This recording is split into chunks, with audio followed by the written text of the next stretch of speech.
코로나 상황부터 알아보겠습니다. 우리나라의 첫 확진자가 나온 지 내일이면 꼭 1년이 됩니다. 그동안 7만 3천여 명의 확진자가 나와서 1,280여 명이 숨졌습니다. 확진자와 사망자 모두 전체의 60%가량이 3차 대유행이 본격화된 지난해 11월 이후에 나왔습니다. 지금 가장 위험한 시기에 한가운데를 통과하고 있다는 뜻일 겁니다. 오늘 신규 확진자는 386명입니다. 그 이틀째 300명대입니다.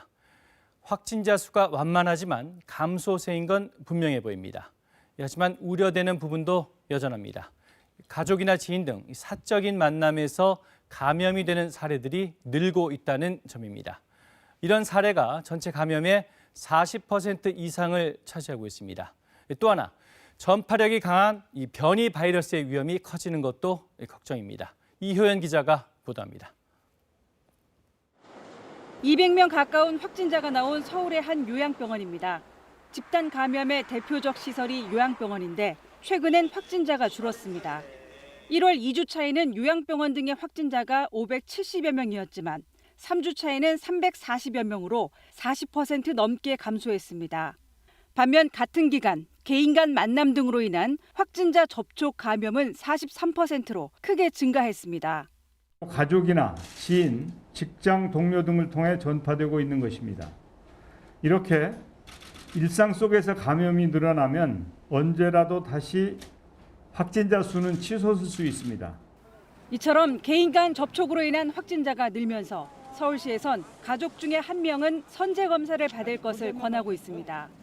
임시 선별검사소를 2월 14일까지 연장 운영하고 있으니 나와 가족의 안전을 위해 한 집에 한 사람만큼은 임시 선별검사소를 방문해 검사 받으시기 바랍니다. 전파력이 강한 변이 바이러스의 국내 유입도 걱정입니다. 지금까지 확인된 영국과 남아프리카 공화국, 브라질 변이 바이러스 감염 사례는 모두 18건입니다. 코로나19 변이와 관련된 국제적 위험도를 매우 높음으로 평가하였습니다. 변이의 영향과 관련하여 영국에서 보고된 변이는 중증도에는 영향을 미치지 않으나 전파력이 더 크다는 것. 이에 따라 영국에서 들어오는 항공편의 운항 중단은 오는 28일까지로 일주일 더 연장됩니다.